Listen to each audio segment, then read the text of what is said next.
अबूजान, एक दफा और सोचिए। हमने अच्छी तरह से सोच लिया। अबूजान, आपको हुआ क्या है? देखिए, अगर जीनत, आप बार बार ये बातें करके हमें खामखा परेशान ना करें। बाज दफा अपने से उम्र में और औहदे में छोटा इंसान भी सही बात कर सकता है। और फिर हम तो आपका दिल है, अपने दिल की बात नहीं सुनेंगे आप? जीनत बेटा, अबूजान, हम सच कह रहे हैं। हिमांश उतार कर आपने खुद मुगल सल्तनत के तख्त से आलमगीर के नाम का, शहंशाह के नाम का इस्तीफा दे दिया है। हाँ, दिया है। तो ये बात आवाम में फैल गई तो क्या होगा? अबूजान, लोग क्या कहेंगे, क्या सोचेंगे और किस तरह पेश आएंगे? देखो जीनत बेटा, अबूजान, ये वक्त और भी बुलंद होकर चट्टान बनने का है। एक बादशाह को जंग की सियासती बातें जज्बातों से नहीं, दिमाग से सोचनी चाहिए। अब काफिर दक्खन के इतने से चूहे से डर गए, फौज के दिल का क्या होगा? उनका हौसला तो पानी में मिल जाएगा। देखो जीनत बेटा, वो संभा जिसका सर आपके कदमों में होना चाहिए, वो लोगों से क्या कहेगा? क्या आलमगीर मुझसे डर गया? नहीं अबूजान, ये हम कतई बर्दाश्त नहीं कर सकेंगे।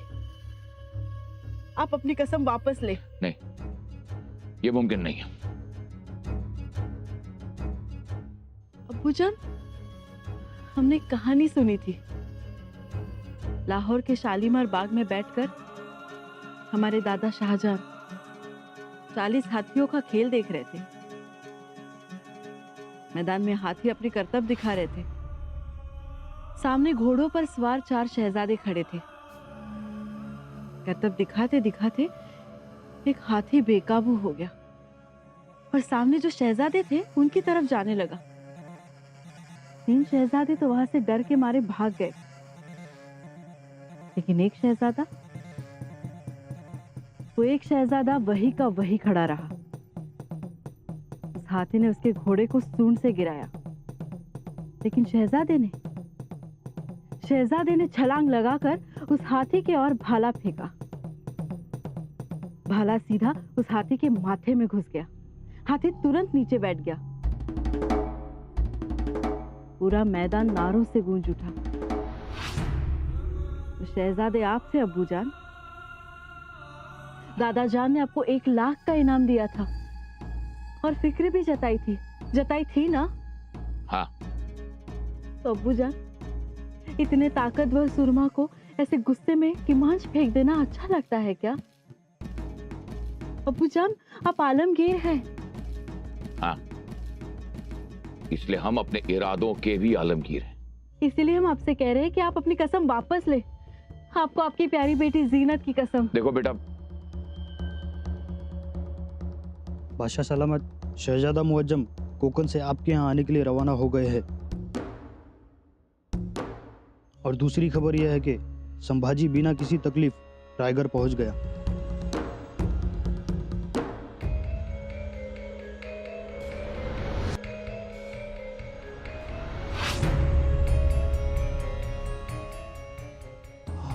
या खुदा। शहजादी, अब अपनी कसम पूरी करके ही रहेंगे। जब तक संभा गिरफ्तार नहीं होता, हम यह किमांच नहीं पहनेंगे, हरगिज नहीं पहनेंगे। और हम पहनने भी नहीं देंगे। म्हणजे बोडक्या डोक्यानेच फिरवणार त्याला। होय निळोपंत, त्याला तसंच फिरावं लागेल। बिचारा आयुष्यभर टोप्या मिळत राहिला, पण तुम्ही मात्र त्याच्यावर टोपीशिवाय राहण्याची वेळ आणलीत। राज, एक गोष्ट खरी, आजपर्यंत जगाच्या इतिहासात कधी कुठल्या राजानं आपला मुकुट काढून फेकला नव्हता, पर तुम्ही औरंगजेबावर ती वेळ आणलीत। राजन, खरं तर आम्ही ह्याला जीत समजतो आपली। जीत तर आहेच कविराज, पण यातून औरंगजेबाचा दुबळेपणा दिसून आला आणि या निमित्तानं त्याच्या मनातलं क्रौर्यही बाहेर आलं। क्रौर्य? होय, त्याचं क्रौर्य, त्याचा बेदरकारपणा. खरं तर बोडक्या डोक्यानं राहणं हे त्याच्या धर्मात निषिद्ध. डोक्यावर टोपी किंवा रुमाल असणं ही सुन्नत आहे. तो त्यांचा बुनियादी रिवाज आहे. आपल्या डोक्यावर टोपी असणाऱ्या माणसाचं इमान मजबूत राहतं. पण औरंगजेबानं मात्र त्याच्या डोक्यावरचा किमांश काढून फेकला. याचा अर्थ औरंगजेबानं त्याचं इमान सोडलं, आणि हे भयंकर आहे. राजन, औरंगजेब आता अमानुष्यतेच्या कड्यावर उभा आहे. होय, आता तो माणूस म्हणून नाही तर हैवान म्हणून जगेल. म्हणजे स्वराज्याचा गळा घोटण्यासाठी तो कोणत्याही थराला जाईल. महाराज, आम्हाला तर आता असं वाटतंय की त्याला स्वराज्यापेक्षा तुमची धास्ती जास्त आहे. त्याने तुम्हाला जिंदा किंवा मुर्दा पकडण्याची कसम खाल्ली. राज, आता आपल्याला जास्त सावध राहावं लागेल. राजन, तरी औरंगजेबाचं वागणं आपल्याला काळजीत टाकणार आहे. कुणीही कसलीही चिंता करण्याचं, काळजी करण्याचं काही कारण नाही. कारण आमच्या भोवती आमच्या इरसाल जहांबाज मावळ्यांच्या पोलादी समशेरीचं कडं आहे, ज्यांनी उसळत्या घोड्यावर स्वार होऊन धावणाऱ्या सुखाला उचलून पुढ्यात घालून पुन्हा या महाराष्ट्राच्या मातीत आणलं. ज्यांनी तलवारीच्या टोकानं रयतेच्या सुखाचं जरतारी वस्त्र विणलं. ज्यांनी आपल्या पराक्रमानं मावळातल्या साध्या टेकड्यांना सुद्धा मेरू पर्वतालाही हेवा वाटेल एवढं उंच बनवलं. ज्यांनी पुरुषार्थाच्या परमोच्च शिखराला खुजं ठरवलं. ज्यांनी आपल्या गळ्याभोवती आवळलेल्या शत्रू संकटाच्या सरगाठी लीलया सैल केल्या, त्या छत्रपती शिवाजी महाराजांचे आम्ही पुत्र आहोत. आज तुम्हा सर्व जीवलगांच्या साक्षीनं आम्ही शपथ घेतो की आम्ही आमच्या जीवाची तमा न बाळगता अपार कष्ट करू. आमच्या भवानी तलवारीच्या कानात सांगू. बांधावरच्या झाडा झुडपांना, रस्त्यावरच्या पाषाणांना, सह्याद्रीच्या कराल दऱ्यांना, मुला माणसांना, आया बायांना लढतं करू, झुंजतं करू, आणि त्या औरंगजेबाला या महाराष्ट्राच्या मातीत काढू. त्याच्या क्रौर्याला, त्याच्या कपटाला मूठ माती देऊन, त्या औरंगजेबाला भुके कंगाळ करून या शिवभूमीत त्याचं थडगं बांधू. तरच स्वतःला छत्रपती संभाजी महाराज म्हणवून घेऊ.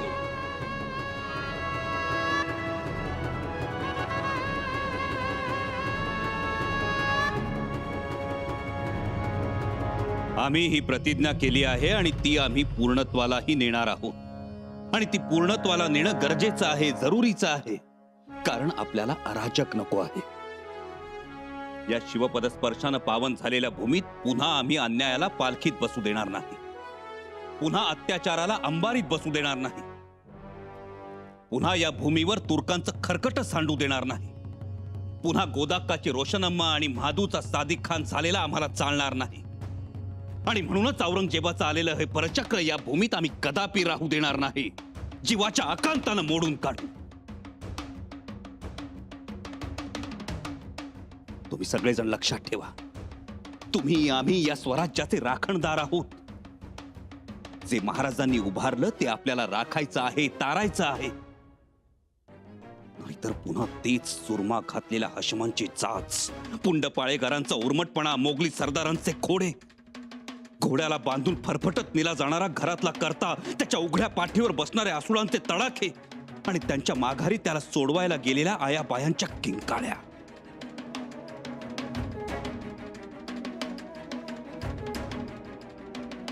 चारशे 500 वर्षांपासून, म्हणजे जसं देवगिरीचं साम्राज्य उद्ध्वस्त झालं, तशी इथली भुई गर्भगळीत होऊन ओसाड झाली होती, निर्वंश झाली होती. पिकत नव्हतं, धुपत होतं. तिच्यातून पिकाचा हिरवागार लुसलुशीत कोंब उगवत नव्हता. पण आऊसाहेबांच्या मेहनतीनं तो उगवू लागला. माणसांची जगण्याची उमेद कोंबारू लागली. आत्ता आत्ता कुठं देवळाच्या गाभाऱ्यातून घाट वाजू लागले. आत्ता कुठं नदीच्या वाहत्या पाण्याला हिरव्यागार मळ्याची स्वप्न पडू लागली. गाई वासरांचे हंबर ऐकू येऊ लागले. त्यांच्या खुरांनी उडणारे गोरज पिवळ्या उन्हात सुखावत आहेत. आया बायांच्या मनात विश्वास आलाय आणि म्हणून झिम्मा फुगडीचे दणात्कार सुरू आहेत. भाऊ मुराळी म्हणून जातो, कुणी वारकरी पंढरीत जातो. तालमीतल्या पैलवानांच्या अंगाला लाल माती लागते. वेशीतल्या मारुतीच्या गळ्यात रुईच्या पानांची माळ घातली जाते. कोकरू कोकर उड्या घेत. रानोमाळ सगळीकडे शिवगंध पसरलाय आणि त्या सुगंधातूनच कायद्याचं रयतेचं राज्य उभं राहिलंय. राष्ट्र उत्थानाचं एक श्रेष्ठ कार्य सुरू झालंय.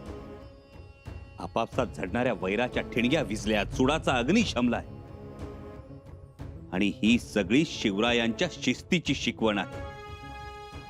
आज मराठी माणसाच्या राजवैभवाची, अपरंपार सुखाची साक्ष देत रायगडाच्या नगारखान्यावर डौलानं फडफडणारा भगवा जर राखायचा असेल तर आपल्या सगळ्यांना लढावं लागेल आणि त्या क्रूर कपटी औरंगजेबाला या महाराष्ट्राच्या मातीत काढावंच लागेल. एक वेळ आम्ही संपू, पण या महाराष्ट्र मुलखात शिवघोष करत ठेवू. हर हर महादेव, हर हर महादेव, हर हर महादेव.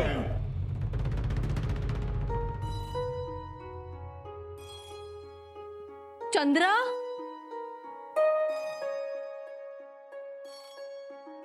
जी राणी साहेब, तू जरा सदरेवर जाऊन बघतेस का? कामकाज अजून किती वेळ चालणार आहे ते? सदरेवरचं कामकाज मगाशीच संपलं. मघाशीच संपलं? मग राजे कुठे गेले? राजे कुठं बाहेर गेले वाटतं. बाहेर म्हणजे कुठे? बाहेर म्हणजे घोड्यावर स्वार होऊन गेलेत, रपेटीस गेले असतील. सकाळी जाऊन आलेत राजे रपेटीला, आणि आम्हाला न सांगता कसे गेले? आम्ही तर त्यांची इथे वाट बघतोय. तू स्वतः बघितलंस का? जी राणी साहेब. ठीक आहे, तू महाली दिवाबत्ती कर, आम्ही आलोच.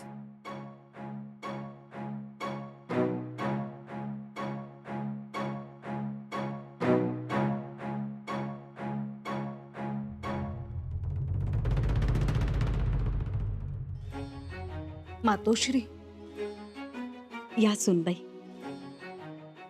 अगदी दिवा लावण्याच्या वेळेसच आलात. या.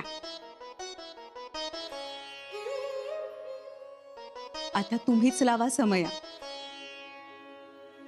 अहो लावा. परंतु मातोश्री. लावा हो. दिवे लावल्यानंतर देवघर जसं उजळून निघेल ना, तसंच तुमचं मनही उजळून निघेल. मातोश्री, आम्ही दिवा लावतो, पण दिव्यानं आमचं मन उजळेल असं नाही. मग शंभूराजेंनी खुलासा केला तर? मग कुठेतरी आमचं मन शांत होईल. मग चला शंभूराजेंकडे. राजे महाली नाहीत, सदरेवर नाहीत. तुमच्याकडे आलेत का ते बघण्यासाठी आम्ही इथे आलो, तर राजे इथेही नाहीत. असतीलच इथं कुठेतरी. तुम्ही का अशा हवालदिल होताय?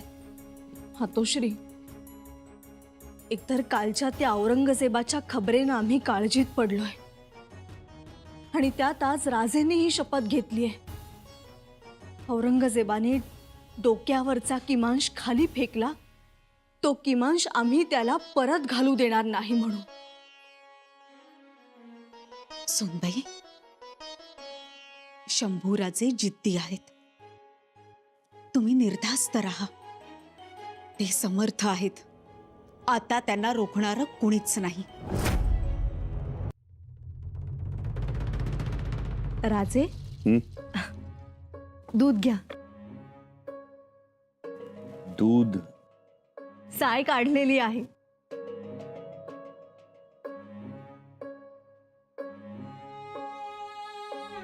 येसू, तुम्ही हसलात, पण त्या हसण्यात नेहमीचा मोकळेपणा जाणवला नाही. नाही राजे, तसं काही नाही. तसं काही नाही? येसू, तुमच्या हसण्याचा टवटवीतपणा आम्ही जाणत नाही की काय? राजे, औरंगजेबाने भर दरबारात त्याच्या डोक्यावरचा किमांश फेकून कसम घेतलीये, तुम्हाला पकडण्याचे, स्वराज्य नामशेष करण्याचे. येसू औरंगजेब आमच्याशी जंग खेळू शकत नाही म्हणून अशा कसमा खातोय, प्रतिज्ञा करतोय. राजे, आणि तुम्हाला काय वाटतं? त्याच्या डोक्यावरचा किमांश त्याने स्वतः काढून फेकलाय? मुळीच नाही. आमच्या मावळ्यांनी त्याच्या डोक्यावरचा किमांश काढलाय. गेली 3-4 वर्ष आपल्या मावळ्यांनी दिलेल्या झुंजीचं ते प्रतीक आहे. आणि आता आम्ही औरंगजेबाला बोडक्या डोक्यानंच फिरवणार आहोत. राजे, आणि आज डोक्यावरचा किमांश काढलाय, उद्या अंगावरचा अंगरखा सुद्धा ठेवला जाणार नाही. त्याची खात्री आहेच आम्हाला, परंतु दिवसेंदिवस त्याची फौज संख्येने फुगत चालली आहे आणि आपण मात्र त्याच्या फौजेसमोर थोडेसेच आहोत. एक गोष्ट लक्षात ठेवा येसू, आभाळात कडाडणाऱ्या विजेला हत्तीचं महाकाय अंग असावं लागत नाही. पाण्यात अन्नात मिसळलेल्या विषाला सर्पाचं अंग असावं लागत नाही. अफजल खानाला टराटरा फाडणारी वाघनखं आठवतात? आकारानं केवढी होती? जेमतेम मुठीत मावतील एवढी. त्यामुळे आकारावर संख्येवर जाऊ नका. आमची फौज आकारानं संख्येनं कमी असली तरी दऱ्याखोऱ्यात विखुरलेले हे मावळे औरंगजेबाला या मातीत गाडणार हे नक्की.